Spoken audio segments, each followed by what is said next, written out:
Salam sejahtera. Larangan ekspor benih lobster telah tertuang dalam Permen KP nomor 56 tahun 2016, kemudian didobrak oleh Permen KP nomor 12 tahun 2020 yang membuka keran ekspor benih lobster di Indonesia. Demi kesejahteraan nelayan Indonesia, kami dari tim kontra menolak mosi pada hari ini, yakni ekspor benih lobster. Sebelumnya, saya sebagai pembicara pertama akan menyampaikan argumen dari segi ekonomi dan lingkungan, pembicara kedua akan mengelaborasi dan menyampaikan data-data kontra terhadap mosi, dan pembicara ketiga kami akan merekonstruksi argumen yang telah kami sampaikan. Sebelumnya, saya akan memberikan beberapa poin bidasan terhadap skenario yang muncul dari tim pemerintah di mana hal ini hanya angan-angan belaka.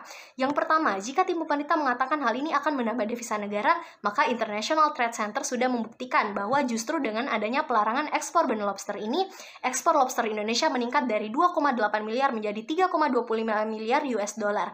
Kemudian jika pemerintah mengatakan bahwa hal ini untuk menyejahterakan nelayan, hal ini justru adalah pengkhianatan terhadap nelayan, di mana dalam pelaksanaannya ini membuat benih lobster menjadi langka, ketidakjelasan mengenai kuota tangkap, dan permainan harga oleh pengepul dan perusahaan pengekspor semakin merugikan nelayan. Sejak awal, hal ini menjadi syarat masalah seperti justifikasi ilmiah terhadap stok benih dalam negeri dan jumlah yang boleh ditangkap. Aturan penerimaan negara juga tidak jelas, dan proses penerbitan yang tidak transparan ini mengundang kong kali kong para perusahaan pengekspor. Kemudian jika tim pemerintah mengatakan bahwa hal ini tidak akan merugikan lingkungan, lagi-lagi aturan ini sudah sangat gamblang, tidak mempertimbangkan rujukan dari Komisi Nasional Pengkajian Sumber Daya Ikan terkait status zona perairan termasuk stok benih lobster di suatu wilayah. Dewan Juri yang terhormat, kami dari tim kontra dengan hal ini, beberapa poin argumen kami untuk menolak mosi ini adalah yang pertama, ekspor benih lobster ini akan menghambat budidaya benih lobster untuk tumbuh secara alami karena akan diambil untuk keuntungan instan para pelaku usaha. Kemudian yang kedua, pengiriman benih lobster yang berlebihan juga akan merugikan para nelayan. Karena itulah ketika muncul aturan ini, nelayan sangat tegas untuk menolak. Bukan semata-mata stok benih lobster yang akan langka, tapi dari aturan yang dikeluarkan membuat lemah para nelayan. Karena momentum ini hanya akan memperkuat pundi-pundi rupiah para perusahaan pengekspor. Kemudian Direktur Pusat Studi Maritim untuk Kemanusiaan juga mengatakan bahwa aturan ini dinahkodai oleh kong kali kong para perusahaan pengekspor agar mereka mudah untuk menangkap benih lobster tersebut sehingga terjadi persaingan yang tidak ketat dan merugikan nelayan-nelayan di daerah. Adanya langkah KPK untuk menangkap ex-menteri KKP terkait ekspor benih lobster ini semakin memperkuat argumen kami bahwa memang ekspor benih lobster ini hanya akan menguntungkan para oligarki. Maka, alih-alih melegalkan ekspor benih lobster, kami dari tim kontra mendesak pemerintah untuk fokus pada budidaya lobster dalam negeri, menyejahterakan nelayan Indonesia, dan fokus pada perekonomian negara. Tidak seperti apa yang telah dimainkan oleh ex-menteri KKP yang telah merugikan negara dan nelayan Indonesia. Dewan Juri yang terhormat, kebijakan ekspor benih lobster mengalami berbagai perubahan seiring dengan kepemimpinan Menteri Kelautan dan Perikanan. Mantan Menteri Susi Pujiastuti melarang tegas ekspor benih lobster, kemudian keran ekspor tersebut dilonggarkan oleh mantan Menteri Edi Prabowo, di mana kebijakan ini kemudian menyeretnya ke rutan KPK dalam operasi tangkap tangan. Dan kemudian Menteri KP Sakti Wahyunenggono sejak 23 Desember tahun 2020 menyetop ekspor benih lobster. Assalamualaikum warahmatullahi wabarakatuh, Dewan Juri yang terhormat. Mosi kita hari ini adalah ekspor benih lobster. Dan saya, Muhammad Rifai Hasbi, selaku pembicara kedua dari tim kontra, memberikan pernyataan yang sangat kontra terhadap kebijakan tersebut. Sebelum menguraikan argumentasi mengapa kami tidak menyetujui mosi hari ini, sebelumnya saya akan memberikan gambaran konstruksi argumen yang dapat saja diberikan oleh tim pemerintah. Bahwa yang pertama, Dewan Juri yang terhormat, Kepala Badan Karantina Ikan, Pengendalian Mutu dan Keamanan Hasil Perikanan menyatakan kasus pelanggaran penyelundupan periode 23 Desember 2020 sampai dengan 14 April 2021 didominasi oleh 18 kasus penyelundupan komoditas benih lobster. Dan jika alasan pemerintah untuk memperbolehkan ekspor benih lobster adalah untuk mencegah terjadinya penyelundupan ini, maka kami menyimpulkan bahwa sikap pemerintah dalam hal ini telah sangat keliru, Dewan Juri yang terhormat. Seharusnya, poin yang perlu dibenahi oleh pemerintah adalah kegagalan penjagaan keamanan distribusi hasil laut. bukannya melonggarkan kebijakannya. Dan yang harus dilakukan adalah pengawasan yang lebih strategis, terpadu, dan ketat terhadap iklim ekspor Indonesia, sehingga alih-alih membolehkan ekspor benih lobster untuk mencegah penyelundupan tersebut terjadi, pengetatan pengawasan adalah jawabannya. Selanjutnya, Dewan Juri yang terhormat, saya akan masuk ke dalam argumen kontra kami. Yang pertama, bahwa dengan sangat tegas kami menyatakan tidak ada alasan bagi pemerintah untuk mengekspor benih lobster. Dari Dewan Perwakilan Rakyat saja telah menilai bahwa kebijakan ekspor benih lobster ini sangat merugikan, karena pendapatan negara bukan pajak yang masuk dari kegiatan ekspor benih lobster sangatlah minim. Mengacu pada tarif PNBP ini sendiri, untuk benih krustasea hanya sebesar Rp250 per 1.000 ekor benih lobster, dibandingkan dengan krustasea induk adalah sebesar Rp1.000 per ekor. Sehingga hal ini ketika dibandingkan akan sangat jomplang Dewan Juri yang terhormat serta hadirin sekalian, karena besarannya sangatlah berbeda. Kemudian, seperti yang telah dikutip oleh CNN Indonesia pada tanggal 26 November, perkataan dari Direktur Eksekutif Pusat Kajian Maritim untuk Kemanusiaan Abdul Halim yang menilai bahwa sedari awal kebijakan untuk membuka keran ekspor benih lobster sangat bertentangan dengan aspirasi dari nelayan dan pembudidaya. Dalam kasus ini, pembudidaya lobster yang berada di Lombok Timur yang menjadi andalan sentra budidaya lobster Indonesia telah menghendaki lobster itu untuk dibesarkan di dalam negeri. Sekali lagi, menghendaki lobster itu untuk dibesarkan di dalam negeri, kemudian akan diekspor setelah memenuhi berat tertentu, jadi bukan diekspor benihnya. Argumentasi kontra kami yang kedua adalah bahwa upaya ini akan menguatkan pendapatan nelayan Indonesia. Seperti kasus yang diberikan bahwasanya Vietnam merupakan negara importir terbesar untuk komoditas benih lobster dari Indonesia. Benih-benih ini kemudian akan dibudidayakan di Vietnam, lalu diekspor kembali setelah berukuran dewasa dengan nilai yang berkali-kali lipat lebih tinggi.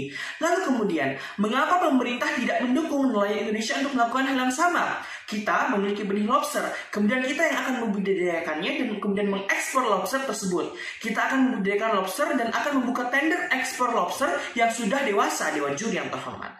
Dapat dibandingkan bahwa harga benih lobster mutiara berada di kisaran 15.000 hingga 20.000. Sementara untuk harga lobster mutiara adalah sebesar Rp1.500.000 per kilogramnya. Sehingga hal ini seperti yang dikatakan oleh Bursa Efek Indonesia, terdapat income yang dapat didapatkan oleh nelayan secara pribadi maupun income yang masuk kepada negara secara komunal yang akan sangat jauh berbeda. Dewan Juri yang terhormat. Yang ketiga adalah bahwasanya upaya ini akan menguatkan eksplorasi teknologi pembenihan dan pembudidayaan lobster di Indonesia. Mengingat permasalahan pengusaha adalah mahal teknologi, tingginya ongkos dan ekspor lobster ke Cina sebagai negara yang mengimpor lobster, dan adanya permasalahan bahwa sumber daya manusia Indonesia yang belum maju. Sehingga jawabannya adalah pemerintah sedapat mungkin untuk melakukan pemberdayaan terhadap para nelayan, bukannya melonggarkan untuk mengekspor benih lobster itu sendiri. Dan pemerintah seharusnya dapat mendorong untuk kerjasama bilateral untuk menarik investasi dari Cina selaku negara importir. Sehingga Dewan Juri yang terhormat, atas alasan-alasan tersebut kami tetap pada ketidaksetujuan kami dengan adanya mosi kita hari ini. Demi kemakmuran dan kesejahteraan nelayan Indonesia, sekali lagi kami menegaskan bahwa kami, tim kontra, sangat tidak setuju pada mosi hari ini, yaitu membahas terkait ekspor benih lobster. Di sini saya sebagai pembicara 3 akan merekonstruksi argumen dari pembicara 1 dan pembicara 2 dari tim kontra, dan juga akan menegaskan kembali solusi yang kami tawarkan. Yang pertama, saya akan merekonstruksi kembali argumen dari pembicara 1 dan pembicara 2 dari tim kontra. Pembicara 1 kami telah menjelaskan bahwa sebenarnya ekspor benih lobster ini sejak dahulu sudah dilarang sebagaimana diatur dalam Peraturan Menteri KP Nomor 56 Tahun 2016. Tetapi sayangnya, ekspor lobster ini diperbolehkan sejak tahun 2020 melalui Permen KP Nomor 12 Tahun 2020. Padahal sungguh disayangkan karena tidak ada satupun alasan untuk kita mengekspor benih lobster. Karena yang pertama, apabila dikatakan bahwa mengekspor benih lobster ini akan meningkatkan devisa negara, hal ini tidak dibuktikan pada data yang telah disebutkan oleh pembicara 1. Dan kemudian tentunya dalam pengeksporan benih lobster ini sama sekali tidak mengedepankan kepentingan nelayan, serta tentunya akan merusak lingkungan. Pembicara satu dari tim kontra juga telah menjelaskan bahwa dengan melakukan pengeksporan lobster ini akan menghambat budidaya lobster untuk tumbuh kembang secara alami dan tentunya akan merugikan nelayan budidaya di daerah-daerah. Kemudian dengan ditangkapnya ex-menteri KKP oleh KPK terkait ekspor dari lobster ini, hal ini tentu jelas telah mengindikasikan bahwa ekspor benih lobster ini hanyalah dijadikan kepentingan bisnis oknum-oknum yang tidak bertanggung jawab. Kemudian, pembicara dua dari tim kontra juga telah menegaskan kembali bahwa tidak ada alasan sama sekali bagi pemerintah untuk mengekspor benih lobster ini. Jika alasan pemerintah memperbolehkan ekspor benih lobster ini adalah untuk mencegah terjadinya penyelundupan, maka sikap pemerintah tentu sangatlah keliru karena yang seharusnya dilakukan pemerintah adalah meningkatkan penjagaan keamanan distribusi hasil laut, bukannya malah melonggarkan kebijakan. Bahkan ekspor lobster ini justru merugikan karena pendapatan bukan pajak negara atau PNBP yang pada kegiatan ekspor benih lobster ini sangatlah minim. Lalu untuk apa ekspor benih lobster ini dilakukan jika tidak menguntungkan negara? Akankah ekspor benih lobster ini hanya untuk menguntungkan pihak-pihak tertentu saja dan tentunya tidak menguntungkan rakyat sama sekali, khususnya para nelayan? Untuk apa Dewan Juri yang terhormat? Lebih baik anggaran yang selama ini digunakan untuk membiayai ekspor benih lobster ini digunakan untuk pembiayaan pengadaan teknologi pembudidayaan lobster pada nelayan daerah. Oleh karena itu, sekali lagi kami menegaskan solusi yang kami tawarkan adalah alih-alih melegalkan ekspor benih lobster, kami dari tim kontra mendesak pemerintah untuk fokus terhadap budidaya lobster dalam negeri dan menyejahterakan nelayan Indonesia tanpa permainan ekspor benih lobster yang telah dimainkan oleh Menteri KKP yang naasnya telah ditangkap KPK karena merugikan negara dan segenap nelayan Indonesia. Maka hingga akhir argumen kami dapat tegak berdiri dan dengan bangga dan lugas kami tegaskan sekali lagi bahwa kami sangat tidak setuju pada mosi hari ini. Terima kasih. Dengan beberapa poin argumen yang sistematis, terstruktur, tidak terpatahkan hingga akhir, kami sebagai tim kontra dengan bangga berdiri menyatakan bahwa proposal kami lebih tegak hingga akhir dan berhak dimenangkan dalam perdebatan hari ini. Tim pemerintah tidak memiliki urgensi untuk melakukan ekspor benih lobster karena ekspor lobster dewasa sudah sangat progresif dalam menambah devisa negara. Adanya data dan fakta bahwa nelayan dirugikan, negara dirugikan, dan lingkungan pun dirugikan semakin memperkuat bahwa mosi ini tidak layak untuk disetujui.